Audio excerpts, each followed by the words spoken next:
Assalamualaikum semuanya. Apa kabar kalian? Semoga dalam keadaan sehat dan dilancarkan rezekinya oleh Allah. Amin ya robbal alamin. Al-Kisah, suatu hari Abu Nawas sedang bepergian ke suatu tempat karena ada suatu urusan. Di dalam perjalanannya, ia melihat seorang pemuda yang hendak melompat dari sebuah jembatan. Kemudian Abu Nawas menghampiri pemuda tersebut sambil berteriak, "Jangan melompat dari tempat itu." Setelah sampai ke jembatan di mana pemuda tersebut berada, Abu Nawas langsung melontarkan pertanyaan. "Mengapa di usiamu yang begitu muda berpikir untuk terjun ke dalam air yang sangat dingin itu?" tanya Abu Nawas. "Karena bosan hidup," jawab pemuda tersebut. Tentu saja jawaban dari pemuda tersebut tidak bisa diterima oleh Abu Nawas begitu saja. Maka Abu Nawas pun kembali berkata, "Anak muda, dengarkan saya. Jika kamu terjun ke sungai itu, saya harus terjun juga menyusulmu untuk menyelamatkanmu. Air itu dingin sekali. Saya baru saja sembuh dari radang paru-paru. Tahu maksud saya bisa mati. Saya mempunyai istri dan anak. Apakah kamu mau hidup dengan beban pikiran seperti ini?" ujar Abu Nawas. "Tentu saja tidak," jawab pemuda itu kepada Abu Nawas. "Maka dengarkan saya, jadilah orang baik-baik, bertobatlah, dan Allah akan mengampunimu. Pulanglah. Nah, dalam kesendirianmu dan di rumah yang sepi itu, gantunglah dirimu," ujar Abu Nawas seraya balik kanan pergi. Setelah mendengarkan perkataan Abu Nawas, pemuda itu membatalkan niatnya untuk bunuh diri dan kembali pulang ke rumahnya. Dalam perjalanan selanjutnya, Abu Nawas didatangi oleh seorang laki-laki bejat. Tanpa basa-basi, laki-laki tersebut langsung menanyakan sesuatu kepada Abu Nawas. "Wahai Abu Nawas, aku ingin sekali memiliki kemampuan melihat setan. Apa kau bisa mengajariku bagaimana cara melihatnya?" tanya laki-laki bejat tersebut. "Tentu bisa, tepat sekali kau bertemu denganku," jawab Abu Nawas mengiyakan permintaan laki-laki itu.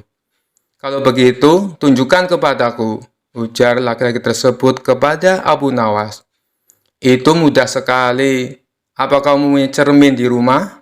kata Abu Nawas. "Tentu saja punya, wahai Abu Nawas," jawab laki-laki itu kembali. Kemudian Abu Nawas pun memberitahukan cara melihat wujud setan kepada laki-laki bejat tersebut. "Jadi begini caranya, pandangi cerminmu betul-betul. Tidak butuh waktu lama, kau akan melihat wujud setan yang ingin kau ketahui," jelas Abu Nawas. Pemuda itu yang mengetahui maksud dari perkataan Abu Nawas hanya bisa tertawa terpingkal-pingkal. Kisah selanjutnya diceritakan ada seorang pertapa suci yang ingin menyadarkan Abu Nawas akan tingkah konyolnya. Menurut dia, apa yang dilakukan oleh Abu Nawas tidaklah mencerminkan manusia yang memiliki etika moral kesopanan.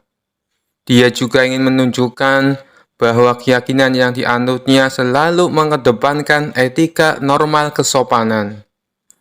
Tujuan si pertapa suci melakukan hal itu tidak lain dan tidak bukan supaya Abu Nawas tertarik dan mengikuti keyakinannya. Singkat cerita, maka berangkatlah si pertapa suci ke rumah Abu Nawas. Sesampainya di sana, ia langsung mengetuk pintu rumah Abu Nawas. Tatkala Abu Nawas membukanya, ia terkejut melihat seorang pertapa suci datang berkunjung. Lalu Abu Nawas mempersilakan masuk dan menanyakan maksud tujuan kedatangannya. Si pertapa suci secara terang-terangan mengatakan bahwa dirinya ingin mengajari Abu Nawas tentang etika norma kesopanan dalam bermasyarakat. "Wahai Abu Nawas, di dalam agama saya penuh dengan cinta kasih, dan memuliakan orang lain adalah suatu keharusan," kata si pertapa suci. "Begini Tuan, Meskipun saya seorang Muslim, saya tetap akan menghormati keyakinan Anda, dan saya tetap akan memuliakan Anda sebagai tamu saya, balas Abu Nawas. Rupanya di sepanjang obrolannya si Pertapa Suci tak henti-hentinya mendoktrin Abu Nawas untuk ikut ke dalam keyakinannya. Melihat gelagat seperti itu, Abu Nawas malah menggunakan kesempatan tersebut untuk mengerjai si Pertapa Suci, tentunya dengan cara-cara yang konyol. Bagaimana kalau kita makan dulu? Tawar Abu Nawas. Oh, baiklah. Saya juga sudah lapar, balas Pertapa Suci. Abu Nawas lalu membawakan 2 piring kosong dan 1 nampan yang berisi 2 daging, di mana kedua daging tersebut yang satu berukuran kecil dan satunya lagi berukuran besar. Kemudian Abu Nawas memberikan piring kosong untuk Pertapa Suci dan untuk dirinya. Setelah itu, Abu Nawas mengambilkan daging kecil ditaruh di piringnya si Pertapa Suci. Sedangkan untuk dirinya adalah daging yang besar. Bukan begitu cara yang benar, wahai Abu Nawas. Itu tidak sopan dan tidak beretika, tutur Pertapa Suci. Berarti caraku ini salah? Tanya Abu Nawas berpura-pura. Ya Abu Nawas, itulah tujuanku ke sini untuk mengajarimu bagaimana cara yang benar menghormati seorang tamu, jawab Pertapa Suci. Oh, begitu ya, balas Abu Nawas sambil mengembalikan kedua dagingnya ke nampan. Boleh aku bertanya, apa yang kau lakukan jika kau menjadi aku? Tanya Abu Nawas lagi. Begini caranya Abu Nawas, aku akan mengambilkan daging yang besar untukmu, kata si Pertapa Suci. Abu Nawas pun mengikuti dengan mengambil daging yang besar dan ditaruh di piringnya sendiri. Lalu aku akan mengambil daging yang kecil untuk diriku sendiri, lanjut Pertapa Suci. Abu Nawas menurutinya dengan mengambil daging yang kecil dan menaruhnya di piring Pertapa Suci. Silakan dimakan, ucap Abu Nawas langsung menyodorkan. Abu Nawas langsung memakan daging yang besar yang berada di piringnya, dan si Pertapa Suci terpaksa hanya mendapatkan daging yang kecil untuk dimakannya. Setelah selesai makan, Abu Nawas berkata, bukankah hasilnya sama saja dengan yang aku lakukan di awal tadi? Celetuk Abu Nawas. Tak lama Abu Nawas kembali berkata, apakah kau tahu tata cara makan? Tanya Abu Nawas. Oh, itu sangat mudah. Pertama, saya memanjatkan syukur atas rezeki yang aku dapatkan. Setelah itu, aku memakannya dengan perlahan, serta mengunyahnya dengan mulut tertutup, jawab Pertapa Suci dengan yakin. Yang kamu lakukan itu salah, balas Abu Nawas. Kenapa salah? Itu sudah sesuai etika dan norma cara menghormati sebuah makanan, ujar Pertapa Suci tidak terima. Jelas saja itu salah. Harusnya kamu teliti dulu, apakah makanan yang kamu dapatkan dari cara yang halal atau cara yang haram. Bila kamu makan makanan yang haram dengan 1000 adab sekalipun, maka itu tidak akan memberi manfaat sama sekali. Makanan haram justru akan menyebabkan hatimu menjadi hitam, jelas Abu Nawas. Merasa dirinya malah dipermainkan Abu Nawas, si Pertapa Suci akhirnya pamit pulang dan pergi meninggalkan rumah Abu Nawas. Kisah selanjutnya. Kala itu kota Baghdad mendadak gempar oleh kehadiran orang asing. Persoalannya bukan pada orangnya, melainkan orang asing tersebut tidak mempercayai adanya Tuhan. Bukan hanya itu, ia juga menantang orang-orang muslim berdebat mengenai adanya Tuhan. Kabar ini pun sampai ke telinga Baginda Raja. Karena dianggap bikin resah masyarakat, orang asing ini lalu dipanggil ke istana. Apa tujuanmu membuat onar di negeri kami? Tanya Baginda Raja. Orang asing ini menjawab, untuk apa mengaku bertuhan kalau tidak bisa menjawab pertanyaanku? Kemudian Baginda Raja bertanya kembali, apakah kamu tidak percaya adanya Tuhan? Dengan tegas orang itu menjawab, "Tentu saja saya tidak percaya adanya Tuhan, dan saya juga tidak percaya adanya akhirat." Mendengar itu, Baginda Raja sempat terkejut. "Tapi saya dan rakyatku percaya adanya Tuhan. Berarti keyakinan kita berbeda. Jadi jangan ganggu rakyatku," tegas Baginda Raja. "Kalau Paduka Raja percaya adanya Tuhan, bisakah Paduka menjawab 3 pertanyaanku?" tanya orang asing tersebut. "Silahkan," balas Baginda Raja. Pertanyaan pertama, orang Islam meyakini bahwa dunia dan seisinya adalah ciptaan Allah. Lalu, siapakah yang menciptakan Allah? Bukankah sesuatu yang ada pasti ada penciptanya? Pertanyaan yang kedua, katanya di dalam surga manusia tidak akan berak ataupun kencing, sedangkan mereka makan dan minum setiap hari. Bagaimana mungkin ini bisa terjadi? Padahal segala sesuatu yang akan dimasukkan pasti akan keluar, entah itu dengan bentuk yang lain. Dan pertanyaan yang ketiga, orang Islam meyakini kalau setan terbuat dari api, tapi katanya setan akan disiksa dengan api neraka. Mana mungkin api bisa menyakiti api? Mendengar pertanyaan orang asing itu, Baginda Raja hanya terdiam. Bisa saja ia menjawab berdasarkan hadis dan Al-Quran, tapi karena yang dihadapi adalah orang yang tidak percaya Tuhan, maka dijawabnya harus dengan logika. Kemudian salah satu menterinya membisikkan kepada Baginda Raja, "Paduka, kalau soal beginian, serahkan saja pada Abu Nawas. Dia pasti bisa mematahkan argumen orang asing itu." Baginda Raja menyetujui usulan menterinya. Maka dipanggillah Abu Nawas ke istana. Singkat cerita, Abu Nawas pun datang menghadap Baginda Raja. Ia lalu dipersilakan duduk di sampingnya. "Ada apa, Paduka? Kenapa tiba-tiba memanggil hamba?" tanya Abu Nawas. "Begini Abu Nawas, orang asing ini tidak percaya adanya Tuhan, dan dia mengajukan 3 pertanyaan, tapi jawabannya harus masuk akal," ujar Baginda Raja. Sekilas Abu Nawas menatap orang asing tersebut. "Oh, ini orangnya yang bikin gempar kota Baghdad," pikir Abu Nawas. Abu Nawas lalu menghampiri orang asing itu dan duduk tepat di hadapannya. "Silakan, apa yang ingin kau tanyakan?" ucap Abu Nawas dengan penuh percaya diri. Orang asing tersebut memulai pertanyaannya. "Anda sebagai orang Muslim tentu percaya bahwa segala sesuatu, baik yang terlihat maupun yang tidak terlihat, pasti ada yang menciptakan." "Iya, tentu saja, saya percaya," jawab Abu Nawas. "Sekarang saya mau bertanya, siapakah yang menciptakan alam semesta dan seisinya?" tanya orang asing itu. "Yang menciptakan alam semesta dan seisinya adalah Allah Tuhan saya," jawab Abu Nawas. "Oh, baiklah. Lalu siapakah yang menciptakan Allah?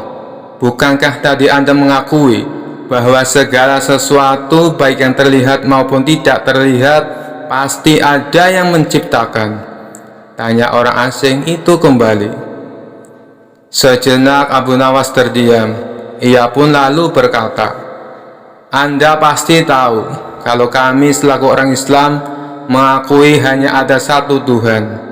Kita istilahkan saja Tuhan dengan angka 1. Sekarang gantian aku yang bertanya. Angka 3 berasal dari angka berapa?" tanya Abu Nawas. "Angka 3 berasal dari angka 2 ditambah 1, jawab orang asing tersebut. "Tepat sekali. Kalau angka 2 berasal dari angka berapa?" tanya Abu Nawas kembali. "Angka 2 berasal dari angka 1 ditambah 1, jawab orang asing itu. "Benar sekali. Sekarang, kalau angka 1 itu sendiri berasal dari angka berapa?" tanya Abu Nawas. Orang itu kaget dengan pertanyaan tersebut. Ia hanya terdiam tak bisa menjawabnya. Kemudian Abu Nawas berkata kembali, pada intinya semua angka pasti ada awalnya. Entah itu angka 5, angka 4, ataupun angka 10. Dan angka-angka tersebut diibaratkan alam semesta ciptaan Allah. Apabila kamu bertanya siapa yang menciptakan Allah, sama halnya saya bertanya dari mana angka 1 itu ada. Kamu pasti tidak akan bisa menjawabnya. Jelas Abu Nawas. Orang itu pun langsung terdiam merenungi kata-kata Abu Nawas. Untuk jawabanmu atas pertanyaanku yang pertama masuk akal juga. Sekarang pertanyaan yang kedua. Kalian sebagai muslim pasti meyakini kelak hidup di surga tidak akan berak dan kencing. Padahal di sana kalian makan dan minum setiap hari. Mana mungkin itu bisa terjadi? Jelaskan padaku, tanya orang asing tersebut. Baik, akan saya jelaskan. Selama kamu dalam kandungan rahim ibumu, tentunya kamu makan dan minum, bukan? Karena menurut ilmu medis, seorang janin memakan sesuatu yang dimakan ibunya. Lalu ketika kamu dalam kandungan ibumu selama 9 bulan, apakah kamu pernah berak ataupun kencing? Untuk kedua kalinya pertanyaan orang asing itu bisa dijawab dengan mudah oleh Abu Nawas. Baik, jawabanmu masuk akal. Sekarang pertanyaan terakhir. Kalian sebagai muslim pasti meyakini kalau setan terbuat dari api dan neraka juga terbuat dari api.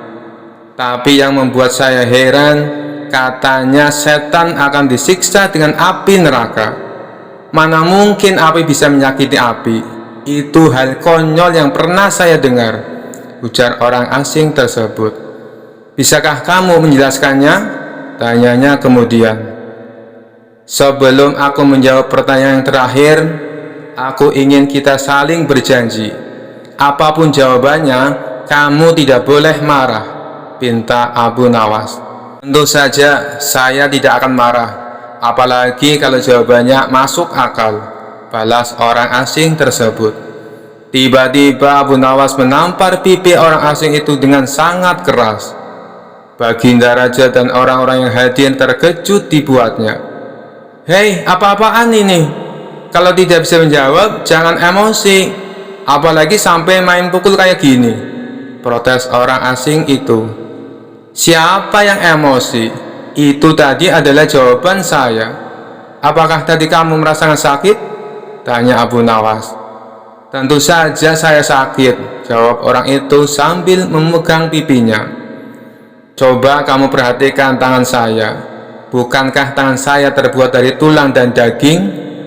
Begitu juga dengan pipi kamu. Tapi ketika tangan saya ditamparkan ke pipi kamu, kamu langsung kesakitan. Itulah gambaran sederhana.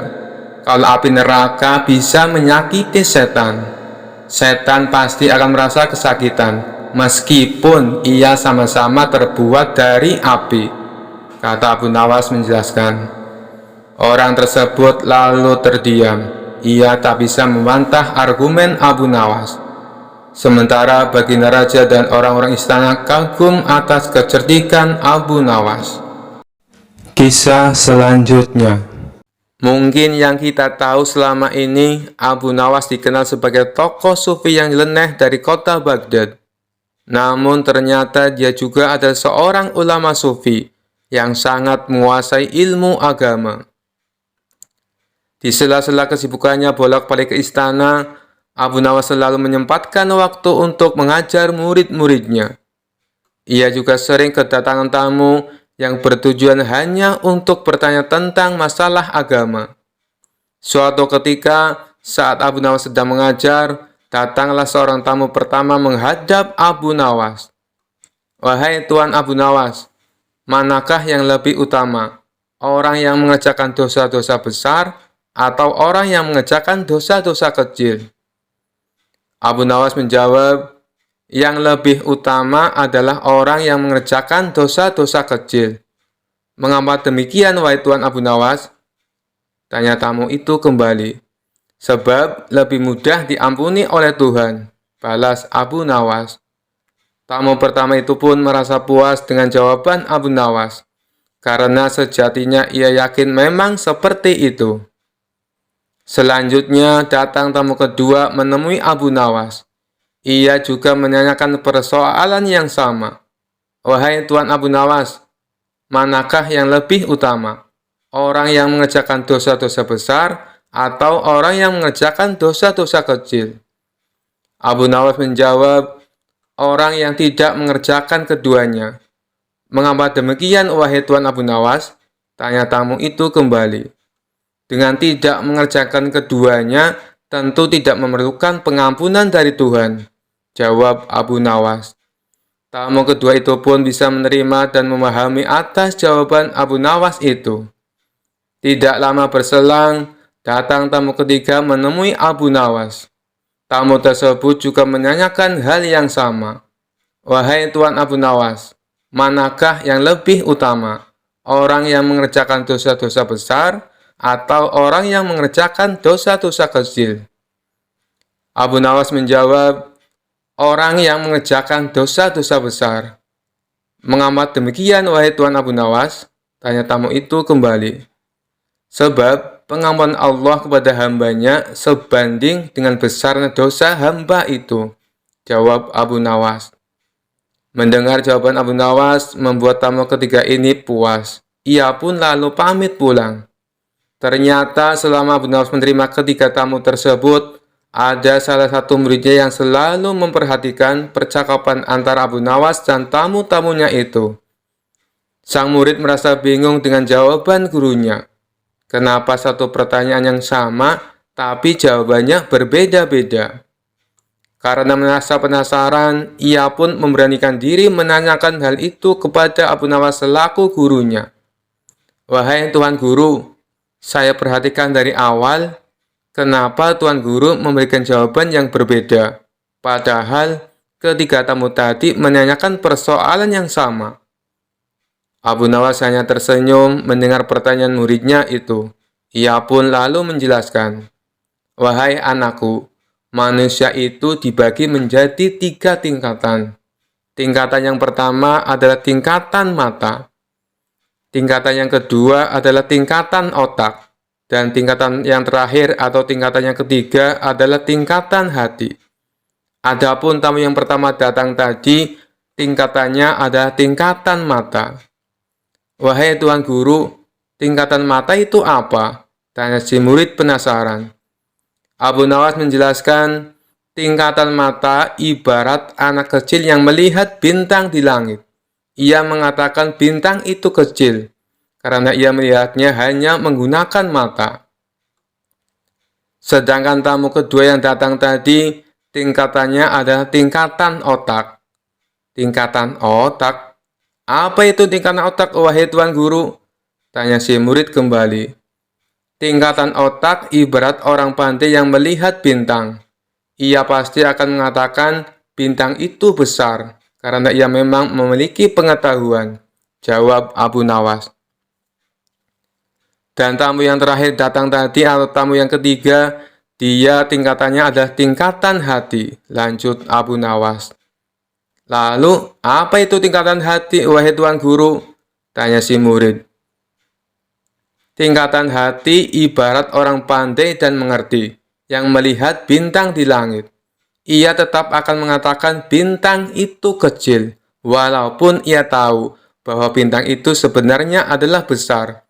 Karena bagi orang yang mengerti, tidak ada sesuatu apapun yang besar, melainkan dengan kemahabesaran Allah Subhanahu wa Ta'ala, jawab Abu Nawas. Setelah mendengar semua penjelasan gurunya itu, si murid menjadi paham kalau gurunya memberi jawaban sesuai dengan kapasitas orang yang bertanya.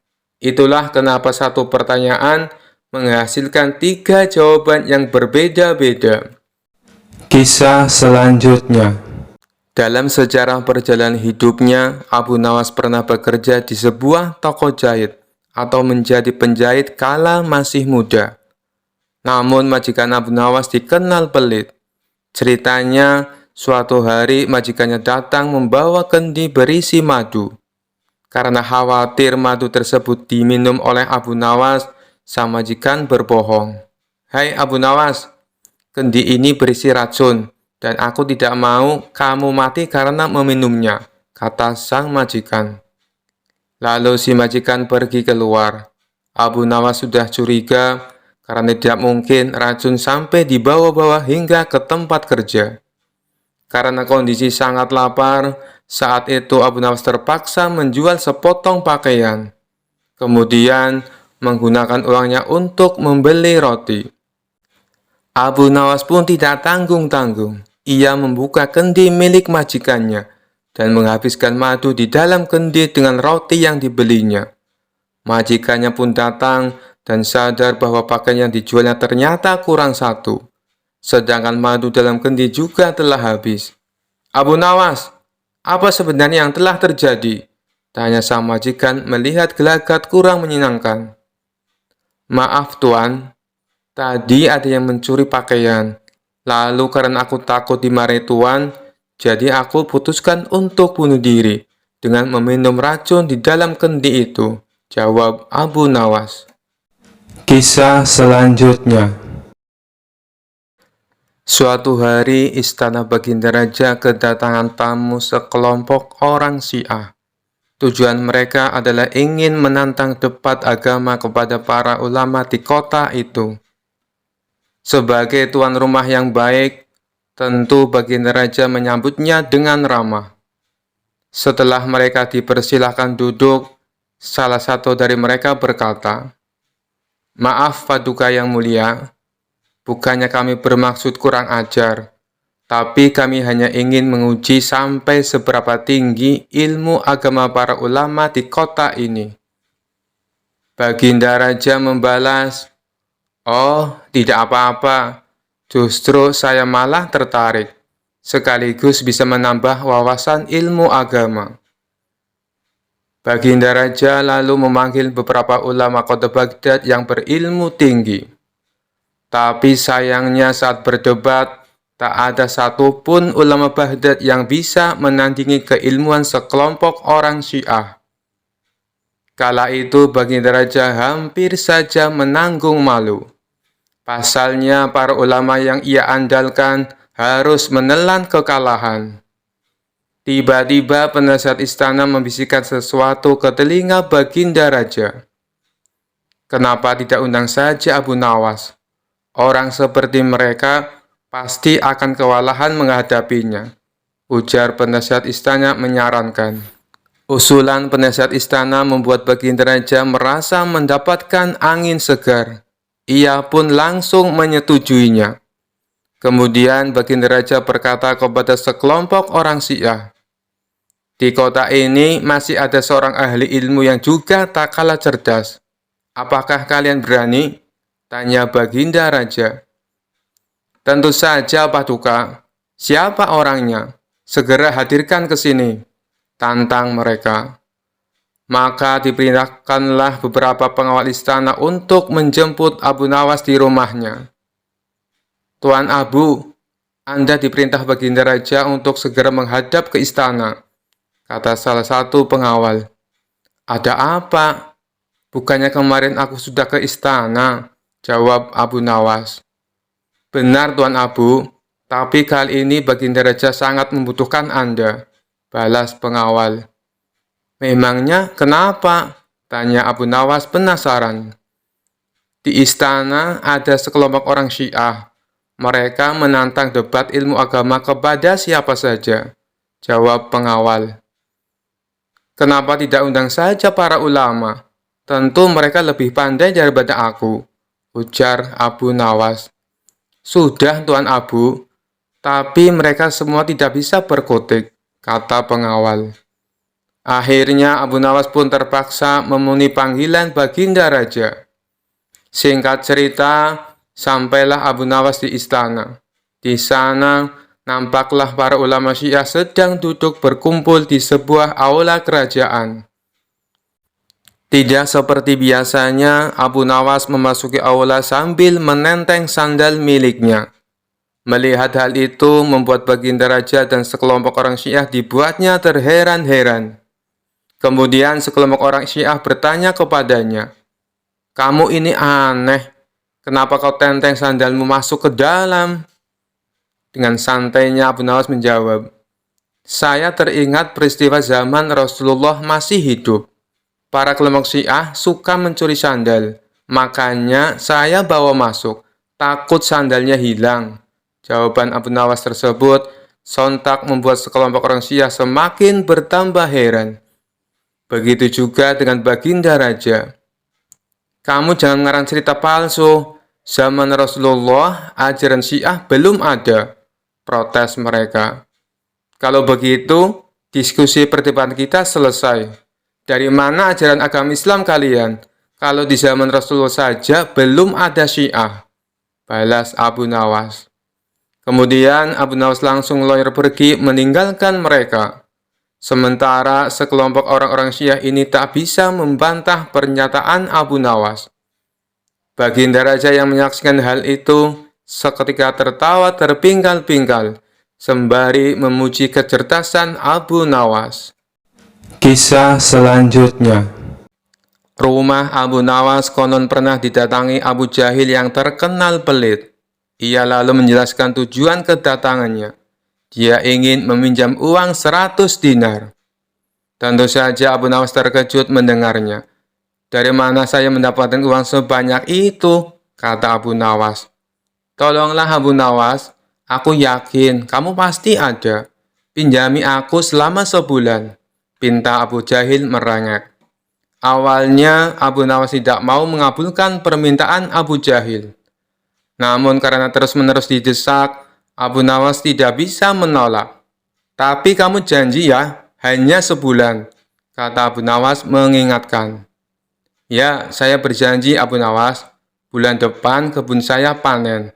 Saya pasti akan mengembalikan uang pinjaman saya," jawab Abu Jahil. Singkat cerita, setelah 1 bulan, Abu Jahil tidak pernah mengembalikan uang tersebut. Padahal saat itu kebun Abu Jahil sudah panen, dan hasil panennya melimpah ruah. Payah Abu Jahil, dia tidak menepati janjinya, batin Abu Nawas. Karena membutuhkan uang, Abu Nawas terpaksa pergi ke rumah Abu Jahil untuk menagih hutangnya. "Bagaimana dengan janjimu Abu Jahil? Katanya kamu akan mengembalikan uang itu dalam waktu sebulan," kata Abu Nawas. Abu Jahil menjawab bahwa dia tidak bisa membayar hutangnya.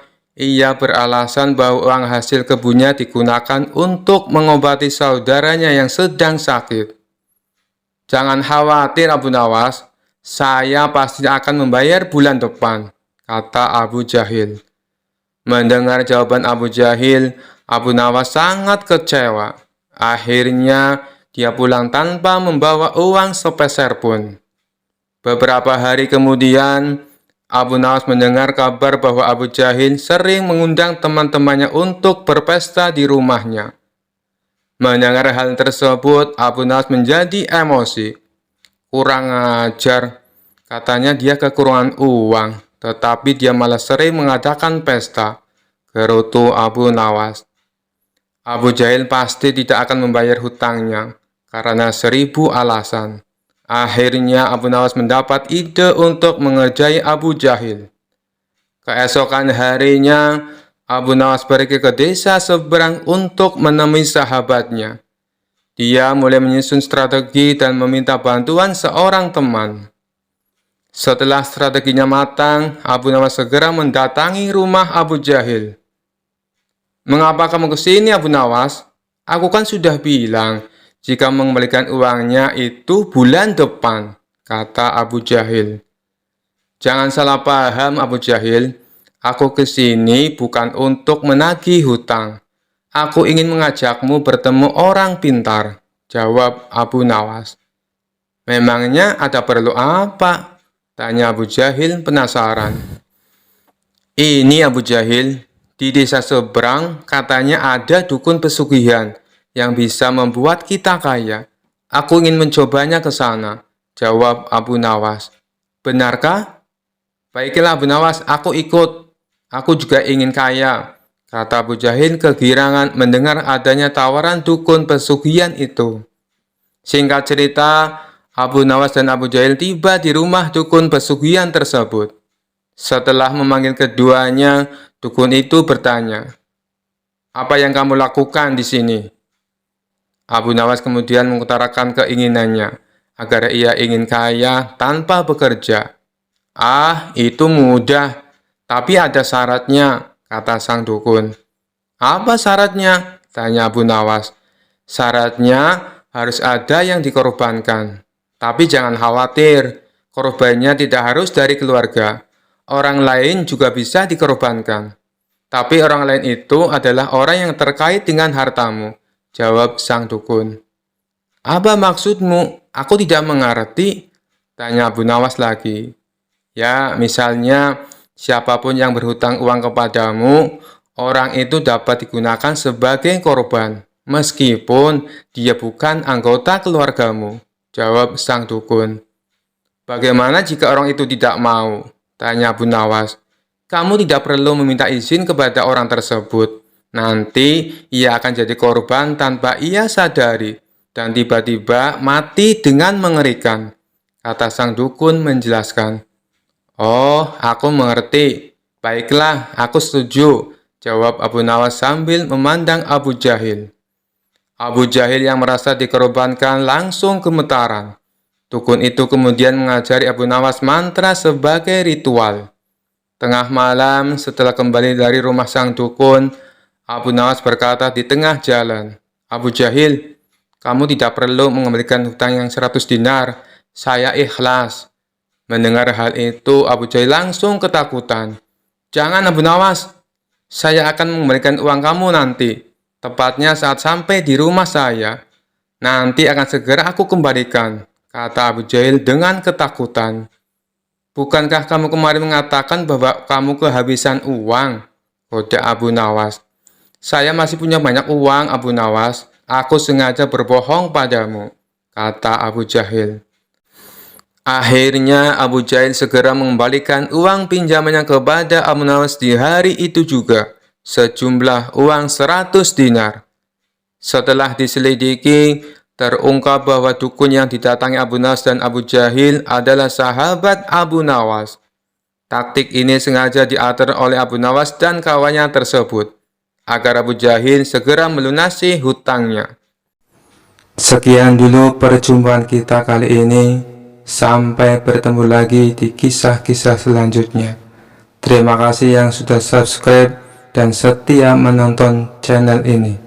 Wassalamualaikum warahmatullahi wabarakatuh.